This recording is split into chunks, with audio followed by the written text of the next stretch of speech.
تنگ دستی آ گئی ہے، غربت کا سامنا ہے، ظاہری طور پر مالی فراوانی نہیں ہے، تو پھر ایک سالک کو کیا کرنا چاہیے؟ اگر اس چیز کا تمہیں سامنا ہے تو اب اس کو کسی اور کے اوپر ظاہر مت کر، کیونکہ جب تو اس کو کسی اور کے اوپر ظاہر کرے گا تو وہاں سوائے شرمندگی کے اور کسی چیز کا سامنا نہیں ہوگا، اور کل کے رزق کے لیے پریشان مت ہو۔ تو فرما رہے ہیں کہ وہاں حق تعالیٰ کی طرف سے جو تمہیں رزق ہے اس طریقے سے عطا کیا جائے گا جس طریقے سے پرندوں کو عطا کیا جاتا ہے۔ تو اس کے لیے شرط کیا ہے؟ اپنے توکل کو پختہ کر لے، وہ تمہیں اہل نفاق میں نہ ملا دے۔ اہل نفاق انہیں کہتے ہیں جو ظاہری طور پر تو اپنے دوست ہونے کا، اپنے محبت کی بنیاد پر ظاہری طور پر وہ یہ دکھا رہے ہوتے ہیں کہ ہم جتنے حقوق ہیں وہ نبھا رہے ہیں، تو ظاہری طور پر تو دکھا رہے ہیں کہ ہم، لیکن باطن میں وہ چیزیں نہیں ہیں۔ اعوذ باللہ من الشیطان الرجیم، بسم اللہ الرحمن الرحیم، رب اشرح لی صدری ویسر لی امری واحلل عقدۃ من لسانی یفقہوا قولی۔ صدق اللہ العلی العظیم۔ اللہم صلی وسلم وبارک علی سیدنا وحبیبنا محمد النبی الامی الکریم وعلی آلہ وصحبہ اجمعین۔ آج پن نامہ سے ہم جس مضمون کو پڑھنے جا رہے ہیں یہ انتہائی اہم موضوع ہے۔ حضرت شیخ فرید الدین عطار رحمۃ اللہ علیہ اس میں کچھ چیزیں جو ہیں وہ ایک سالک کے لیے پہلے بیان کر رہے ہیں کہ اگر ظاہری طور پر تنگ دستی آ گئی ہے، غربت کا سامنا ہے، ظاہری طور پر مالی فراوانی نہیں ہے، تو پھر ایک سالک کو کیا کرنا چاہیے؟ اس کی جو ذہنی صورتحال ہے وہ کس طرح کی ہونی چاہیے، اور وہ کون سی چیزیں ہیں جن کو کر کے وہ اس چیز سے بھی نکل سکتا ہے اور اس کے ساتھ ساتھ اپنی جو روحانی معاملات ہے ان کو بھی چلا سکتا ہے۔ تو آج کا جو بیان ہے وہ در بیان فقر پر ہے، لیکن یہاں فقر سے مراد مفلسی ہے، افلاس ہے، غربت ہے، نہ کہ وہ جو اصطلاح ہے بنیادی طور پر مقام فقر والی، وہ نہیں ہے۔ یہ در بیان فقر جو ہے یہ کہ ایک آدمی جو ہے وہ غربت کی لکیر پر زندگی بسر کر رہا ہے، لیکن وہ تعلق باللہ میں رہتے ہوئے یہاں اپنے دوسرے معاملات بھی چلانا چاہتا ہے، تو وہاں اس کی ایمانی، ذہنی اور قلبی جو ایک اسے طاقت چاہیے وہ کیسی ہونی چاہیے، اس ساری چیزوں کا بیان ہے۔ تو یہاں کچھ چیزیں وہ پہلے سے بتاتے ہیں کہ یہ کرتے چلے جاؤ گے تو اس میں جو بھی رکاوٹیں آ رہی ہیں، جو بھی وہاں مشکلات ہیں، ان سے نکلتے چلے جاؤ گے۔ تو فرماتے ہیں، شروع کرتے ہیں، فقر خود را پیش کس پیدا مکن، کہ اگر تمہیں ظاہری افلاس اور غربت کا سامنا ہے تو فرما رہے ہیں اس کو کسی پر ظاہر مت کر، یہ چیز ظاہر کرنے کی نہیں ہے۔ اس طرح کے ایک عوامل ہو سکتے ہیں ظاہری غربت کے۔ ایک تو ہے کہ انسان اپنی کسی غلطی کوتاہی کی وجہ سے وہ اس جگہ پہ چلا جاتا ہے، تو وہ تو ایک الگ معاملہ ہے۔ اور اگر وہ اپنی تمام تر کوششوں کے باوجود اگر وہ ان چیزوں میں نہیں آگے جا پا رہا تو پھر اس میں کچھ چیزیں جو ہیں وہ قضاء و قدر کے معاملات میں بھی آ جاتی، تو اس کی بہت ساری جہتیں ہیں ان چیزوں کی، ان کو سمجھنا بھی بہت ضروری ہے۔ تو یہاں بنیادی طور پر وہ یہ ایک بات جو انہوں نے رکھی ہوئی ہے وہ یہی ہے کہ اگر تمہیں ظاہری افلاس، غربت کا سامنا ہے غریبی کا سامنا ہے، تو وہاں تمہیں کیا کرنا چاہیے؟ ٹھیک ہے، تو وہاں اس ذہن کو اس افلاس میں رہتے ہوئے خود کو کیسے زندہ رکھنا ہے؟ تو فرماتے ہیں فقر خود را پیش کس پیدا مکن. اگر اس چیز کا تمہیں سامنا ہے تو اب اس کو کسی اور کے اوپر ظاہر مت کر، کیونکہ جب تو اس کو کسی اور کے اوپر ظاہر کرے گا تو وہاں سوائے شرمندگی کے اور کسی چیز کا سامنا نہیں ہوگا. تو بہتر یہی ہے، اس میں خودداری یہی ہے کہ اس بات کو اپنے تک محدود رکھ اور اس میں پریشان نہ ہو.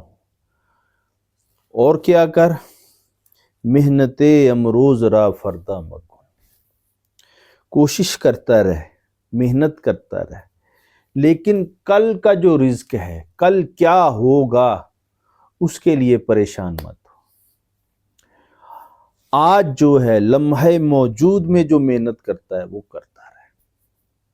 اس میں جو تو حاصل کرنا چاہتا ہے اس کے لیے جو کوشش کرنا چاہتا ہے وہ کوشش کرتا رہے، لیکن محنت امروز را فردا مکن. کل کے لیے پریشان نہ ہو کہ کل کیا ہوگا، کل کی زندگی جو ہے وہ کیسے بسر ہوگی، کل کا دن جو ہے وہ کیسے بسر ہوگا، وہاں جو معاملات زندگی ہیں وہ کس طریقے سے طے ہوں گے. تو فرماتے ہیں ایک تو اپنے ظاہری جو افلاس یا غربت ہے یا غریبی ہے اس کو کسی کے اوپر ظاہر مت کر، اور کل کے رزق کے لیے پریشان مت ہو. اور آگے اس کے لیے ایک دلیل جو ہے وہ بیان فرما رہے ہیں کہ یہ ایسے نہیں ہے کہ تم مر جاؤ گے یا تم جو ہے اس زمانے میں بہت ہی نیچے گرا دیے جاؤ گے. تو آگے اس کے لیے جیسے کہ ایک تسلی بخش ایک فضا قائم فرما رہے ہیں کہ ایک امید میں جیو، امید کی فضا میں جیو. تو آگے کیا فرما رہے ہیں؟ مر تو را آنکس کے فردا جادہت. ایک تمہارا خالق ہے جس نے تمہیں یہ جان دی ہوئی ہے، ایک تمہارا مالک ہے جس نے تمہیں یہ جان دی ہوئی ہے. تو آگے کیا فرماتے ہیں؟ غم مخور آخر کے آب و نہ دہت. غم نہ کر، وہ تم تک رزق پہنچائے گا، وہ تم تک جو ہے پانی اور اس کے جو روٹی ہے وہ تم تک پہنچائے گا. جس نے تمہیں یہ زندگی دی ہے اس زندگی کو جینے کے لیے جس رزق کی، جس کھانے کی مجھے ضرورت ہے وہ تم تک ضرور پہنچے گی، وہ تم تک پہنچائے گا. تو پریشان مت ہو. یہ دیکھیں کتنی بڑی وہ یہ بات کر رہے ہیں کہ ایک انسان ہے وہ انتہائی غربت کی حالت میں زندگی بسر کر رہا ہے اور طرح طرح کی اس کے اوپر پریشانیاں ہیں. تو فرماتے ہیں کہ تم اس امید کے ساتھ جیو کہ جس نے تمہیں یہ زندگی دی ہے وہ تمہیں اس کے لیے رزق بھی دے گا، وہاں تمہارے لیے رزق روٹی کا سامان بھی جو ہے وہ پیدا کرے گا. تو اپنی امید بھی اس پر قائم رکھو. اگر انسان اپنی امید ختم کر بیٹھتا ہے تو اس کا مطلب ہے کہ وہ زندگی جینے کا جتنے بھی طریقے ہیں وہ ہار چکا ہے اور اب وہ جو ہے جلد خراب ہو جائے گا. تو وہاں وہ کہہ رہے ہیں کہ جس نے زندگی دی ہے وہ تمہیں رزق بھی عطا کرے گا. تو یہاں غم مت کر، غم مخور آخر کے ابو نہ دہد. غم نہ کر، لا تحزن ان اللہ معنا. غم نہ کر، وہ تمہارے ساتھ ہے. تو جب اس طریقے سے زندگی بسر کرے گا تو اس کے ساتھ ہونے کا احساس بھی تمہیں جو ہے وہ مہیا رہے گا. تو آگے ایک چیز اور پیدا کہ انسان جب اس طرح کی کمیوں کا شکار ہو جاتا ہے طرح طرح کی، تو اس کی کوشش ہوتی ہے کہ اب میں کچھ جمع کر لوں، جوڑ لوں، تاکہ مجھے کل اس طرح کی کسی کمی کا جو ہے سامنا نہ کرنا پڑے. تو وہ بھی کہہ رہے ہیں کہ یہ بھی مت کر. فرما رہے ہیں تابکے چو مور باشی دانہ کش. یہ چونٹی کی طرح جو ہے وہ دانے اکٹھے نہ کرتا رہے. کہ میں کل کے لیے کچھ اکٹھا کر لوں. تو جیسے کہ چونٹیاں جو ہیں وہ پہلے سے اپنا جو اناج ہے وہ اکٹھا کر لیتی ہیں تاکہ موسم جب بدلے گا تو ہم وہ اس میں اندر بیٹھ کے وہ کھاتی رہیں گی سردیوں کے موسم میں. تو گرمیوں کے موسم میں پھر وہ باہر تو فرماتے ہیں یہ اس طریقے کی کوئی حرکت نہ کر. تو جانور نہیں ہے، تو حشرات الارض نہیں ہے، تو اس طرح کا نہیں ہے. تو کیا فرماتے ہیں گر تو مردی فا کرا مردہ نکش. اگر یہ ظاہری صورتحال اگر پیدا ہو گئی ہے تو اب مرد بن، اور وہاں جس فاقے کا تمہیں سامنا ہے اس کا سامنا کر، بہادری کے ساتھ، جرت کے ساتھ، غیرت مندی کے ساتھ. اگر وہ کسی سبب سے یہ چیز پیدا ہو گئی ہے اس کا مطلب یہ نہیں ہے کہ اب تو کل کے لیے جوڑنا شروع کر دے. تو اس طرح نہ کر. ہاں اب جس صورتحال کا سامنا ہے اس میں کھڑا رہ اور اس میں سے خود کو گزار، وہاں سے خود کو الگ بھی نہ کر. اس میں رہتے ہوئے مردانہ وار جو ہے چیزوں کا سامنا کر، چاہے اب وہ فاقہ کشی ہی کیوں نہیں ہے، وہ بھوک ہی کیوں نہیں ہے، تو اس کا سامنا کر. تو جب یہ تو کر لے گا تو ایک اور چیز کر. فرماتے ہیں بر توکل گر بود فروزیت. اگر یہاں تیرا جو توکل ہے وہ پختہ ہو گیا، اس کا جو حال ہے وہ تمہیں نصیب ہو گیا اور اس میں تو کامیاب ہو گیا، تو پھر کیا ہوگا حق دہد ما نند مرغاں روزیت. تو جیسے وہ پرندوں کو رزق روٹی عطا کرتا ہے نا، ویسے تمہیں غیب سے رزق عطا ہوگا. تمہیں پتہ بھی نہیں چلے گا کہ رزق کہاں سے چل چل کے میرے پاس، یا تمہارے لیے جو رزق ہے اس کے راستے کس طریقے سے تمہیں مہیا کیے جا رہے ہیں. تو فرما رہے ہیں کہ وہاں حق تعالیٰ کی طرف سے جو تمہیں رزق ہے اس طریقے سے عطا کیا جائے گا جس طریقے سے پرندوں کو عطا کیا جاتا ہے. تو اس کے لیے شرط کیا ہے؟ اپنے توکل کو پختہ کر لے، محنت کرتا رہے. محنت ضروری ہے. توکل کا مطلب یہ نہیں ہے کہ میں تمام چیزیں چھوڑ کے گھر بیٹھ جاؤں گا. توکل کا مطلب یہ ہے کہ اس کے لیے میں جد و جہد کوشش کرتا رہوں گا، کیونکہ میرے ساتھ جڑے ہوئے جتنے لوگ ہیں وہ اس چیز کو چاہ رہے ہیں اور یہ ضروری بھی ہے. توکل کا مطلب تصوف میں یہ نہیں ہے کہ آپ سب کچھ چھوڑ چھاڑ کے ایک جگہ بیٹھ جائیں.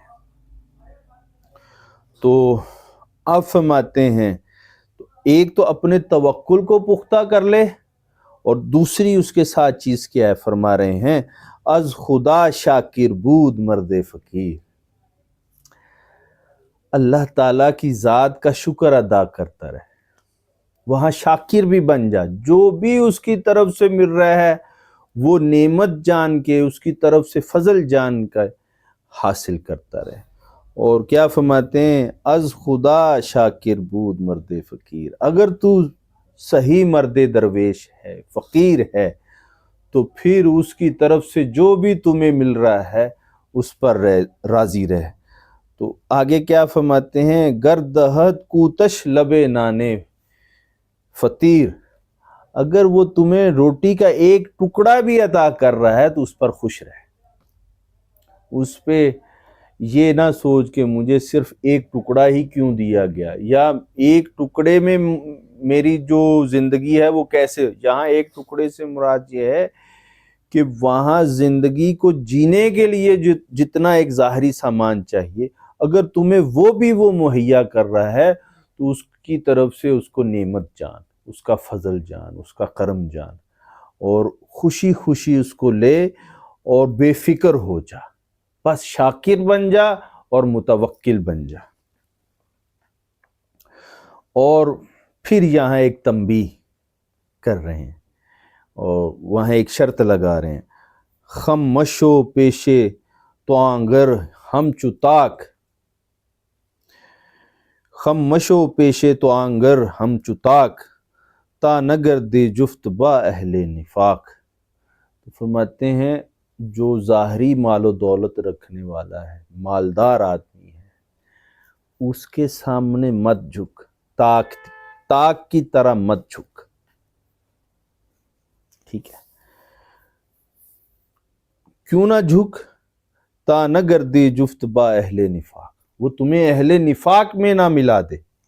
اہل نفاق انہیں کہتے ہیں جو ظاہری طور پر تو اپنے دوست ہونے کا، اپنے محبت کی بنیاد پر ظاہری طور پر وہ یہ دکھا رہے ہوتے ہیں کہ ہم جتنے حقوق ہیں وہ نبھا رہے ہیں، چاہے دوستی کے تعلق پر ہیں، عبد اور عبد کی سطح پر ہیں، عابد کی سطح پر ہیں، زاہد کی سطح پر ہیں، طالب کی سطح پر ہیں. تو ظاہری طور پر تو دکھا رہے ہیں کہ ہم، لیکن باطن میں وہ چیزیں نہیں ہیں.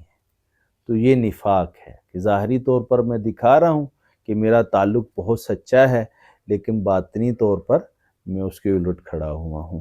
تو فرما رہے ہیں کہ یہ کیا ہے کہ جب تو توکل میں پختہ ہو جائے اور تو شاکر ہو جائے اور پھر کسی مالدار کے در پہ جا کے اس سے بھیک مانگے، وہاں جھک جائے، تو اس کا مطلب ہے کہ نہ تو تمہارا توکل جو ہے وہ پختہ ہوا ہے، اس کا حال جو ہے وہ تمہیں نصیب ہوا ہے، اور نہ ہی تم شاکر ہو کہ اس کی طرف سے جو بھی تمہیں ملا ہے اس پر راضی ہو گئے.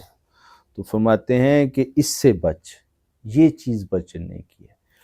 تو اگر تو اس سے نہ بچا تو یہ نہ ہو کہ وہ تمہیں اہل نفاق میں شامل کرتا ہے اور اپنے نہ ماننے والوں میں تمہارا نام لکھ دے، اپنے دوستوں سے تمہیں نکال دے.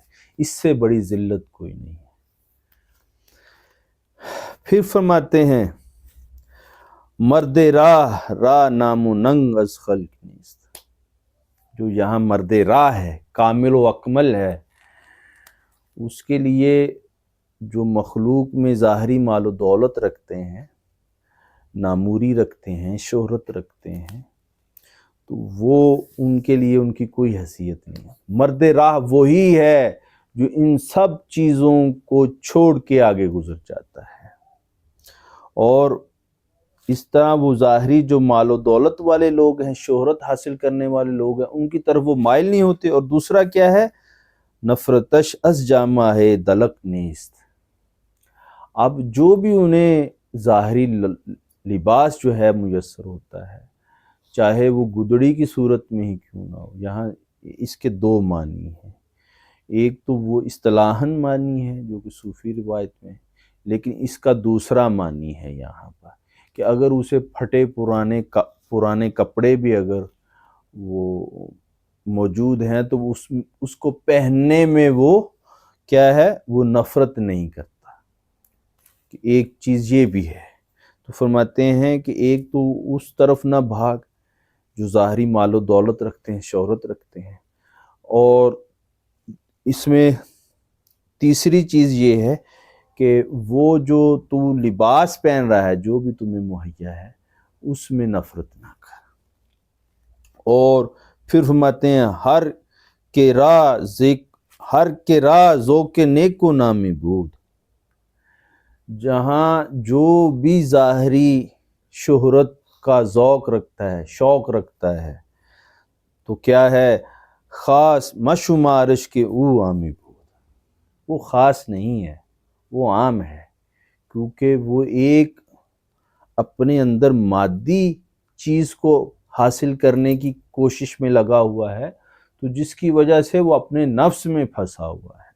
تو کیونکہ جو ظاہری نیک و نامی چاہتا ہے، ظاہری شہرت چاہتا ہے، وہ جو کچھ بھی ہو خاص نہیں ہو سکتا، اس کے مقبولان میں نہیں ہو سکتا، اس کے دوستوں میں نہیں ہو سکتا، اس کے محبوب بندوں میں نہیں ہو سکتا. جس کو اس طرح کی لت پڑی ہوئی ہے کہ لوگوں میں مشہور ہونے کی لت اسے پڑ گئی ہے کہ ہر کوئی جانے کہ یہ فلاں بندہ ہے، فلاں نسبت رکھتا ہے، فرماتے ہیں وہ عامی ہے، خاص نہیں ہے. تو فرماتے ہیں کہ جب یہ چیزیں تو کر لے گا، گر ترا دل فارغ از زینت بود، تو پھر جو تیرا دل جو ہے ظاہری زینت سے ہٹ جائے گا تو کیا ہوگا؟ کہ ہوائے مرکب و زینت بود. تو پھر وہاں جو ظاہری طور پر اسے سواری چاہیے، یا وہ ظاہری جو اسے اپنے سنوارنے کے لیے چیزیں چاہیے، تو تو وہاں وہ خود کو نہیں پھنساتا، ان چیزوں میں اپنے آپ کو نہیں لگاتا۔ فرماتے ہیں جب اس طرح کی ظاہری چیزیں تم پہ پیدا ہو جائیں غربت افلاس کی صورت میں، تو پھر وہاں خود کو نہ لگا، وہاں خود کو نہ پھنسا، ان چیزوں سے اپنے آپ کو ہٹاتا رہے، وہاں اپنے نفس کی خواہش کے پیچھے مت چل، تاکہ تمہارے لیے ایک آسانی رہے۔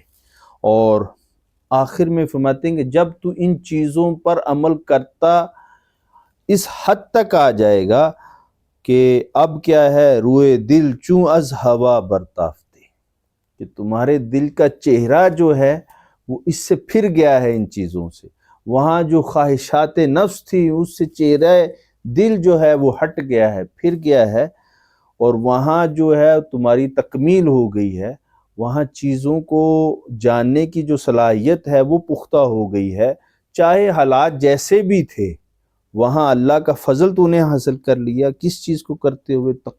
توکل کو اختیار کرتے ہوئے، شاکر رہتے ہوئے، کسی کے سامنے نہ جھکتے ہوئے۔ تو آپ فرماتے ہیں بعد ازامی داں کے حق را یافتی، تو پھر سمجھو کہ تو نے حق کو پا لیا، اب حق تمہیں جو ہے وہ حاصل ہو گیا۔ تو اللہ رب العزت سے دعا ہے کہ اللہ پاک ہمیں حضرت شیخ فرید الدین عطار رضی اللہ تعالیٰ عنہ کی طرف سے ملنے والے ان فیض و برکات کو سمیٹنے کی توفیق عنایت فرمائے۔ وما علینا الا البلاغ۔